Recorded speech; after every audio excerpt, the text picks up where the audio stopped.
Hello and welcome to Storytime. My name is Jennylynd James and I'm the author of a series of memoirs describing my travels as I worked from country to country. I'm going to read today from a book called Where Are My Car Keys? A Mother's Journey with Alzheimer's Disease. My mother died in January 2018 from Alzheimer's disease. And this book talks about my family's journey, watching her over a 10-year period, a slow decline to this debilitating disease. So I will read the summary at the back of the book. Weaving stories of travel, humorous events, and sorrow, the reader is taken on a tumultuous journey to witness the ravages of Alzheimer's disease on the human mind and the impact on those who provide care for the victim. It is a deeply personal story of a family's struggle to come to terms with the devastating effects of Alzheimer's, which reduces a previously vibrant and creative mother to a fraction of herself. As researchers struggle against time to find a cure, the reader is left asking the question, could that be me? Only time will tell.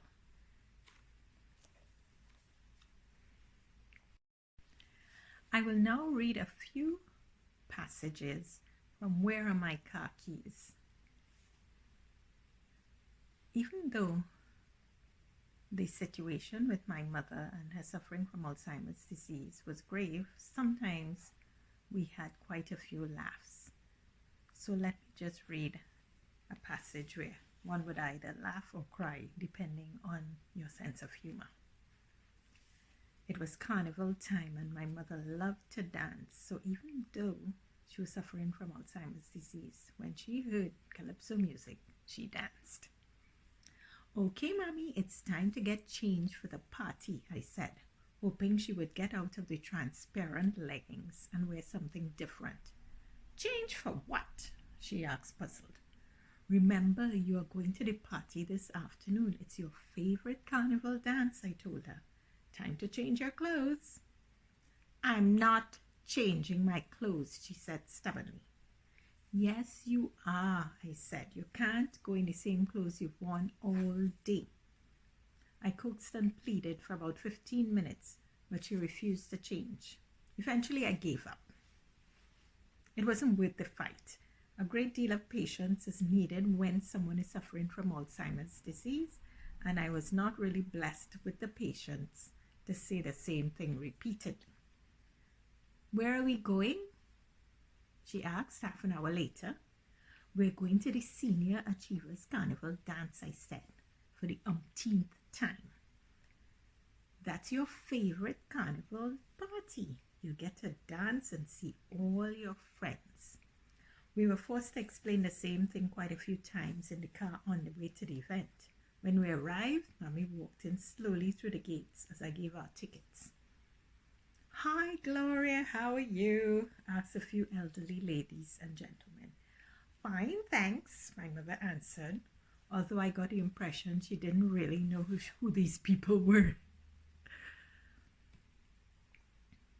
The soca music blared and my mother got onto the dance floor, joining the other dancing souls who were already on the floor. Arthritis or not, in her knocking knees, she didn't seem to mind. I saved her a seat with her bag and spoke to a few of the friends around. She came to sit for a while and I brought some food and drinks, which were being served, so she could eat and be refreshed. I had asked an old friend to collect us at 4:30 p.m. in the afternoon. This gave Mommy at least 2.5 hours of dance time. There was no stopping her. She did her two-step to almost every calypso the DJ played and only sat down briefly for some refreshments. The DJ played some favorites from the 70s and 80s and years before, and this pleased the crowd immensely. Eventually, I got a call from my friend saying she was close to the venue and would stand outside. The dance hall was sweltering hot. At last, we returned home that evening, and Mommy got ready for bed. She was tired and needed no coaxing to have a shower and get dressed for bed. "Oh, my knees hurting me," she said with a bit of pain. "Why my foot hurting so much?" "That's because you dance a lot at the party," I explained. "You enjoy the soca music so much. You hardly sat down." "Party? What party? I went to a party?" So that was the story. Many times. You could explain things repeatedly, she would never remember. She wouldn't remember what happened 5 minutes before. Such is the plight of the Alzheimer's patient. Another funny incident happened when Mommy was admitted to a senior's home. And I'll tell you about that one. A tall, muscular physiotherapist called Filbert came to do rehabilitation with some of the residents at the senior's home. Filbert looked like a bodybuilder or someone who had consumed a great deal of protein powder or steroids. He did a modest trade with the residents and posted all small progress on the Facebook page. So we, the children of the residents, could observe from afar. My mother hadn't walked in a year at that stage, and Filbert promised he could make her walk again with the right exercise.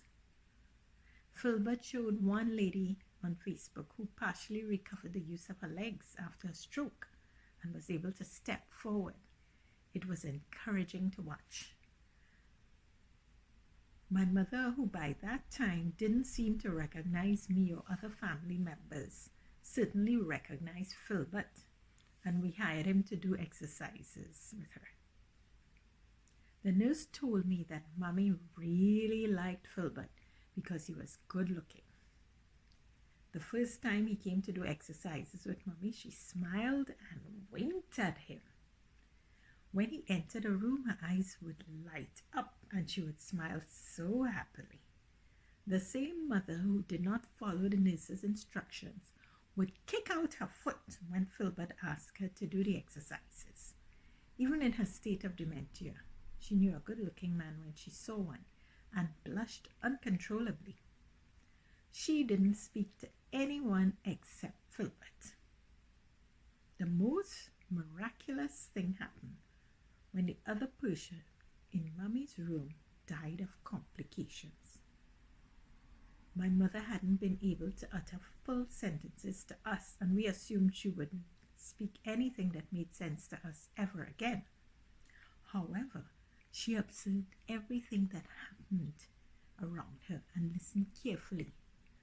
Filbert reported that day, after the sick woman's death, when he was doing exercises with Mommy, she told him, "The woman's dead. The woman's dead."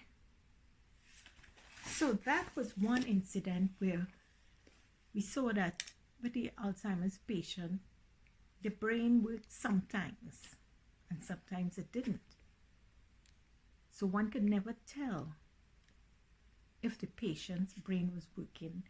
So I always said, you should not criticize an Alzheimer's patient in his or her presence, because you never know if at that moment they're actually understanding what's happening.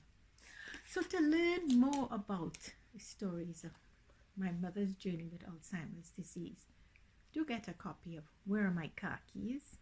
A Mother's Journey with Alzheimer's Disease. Please check out my website, jennylyndjames.com/books, JENNYLYND, James, JAMES.com/books to get your copy of Where Are My Car Keys? Thanks for listening.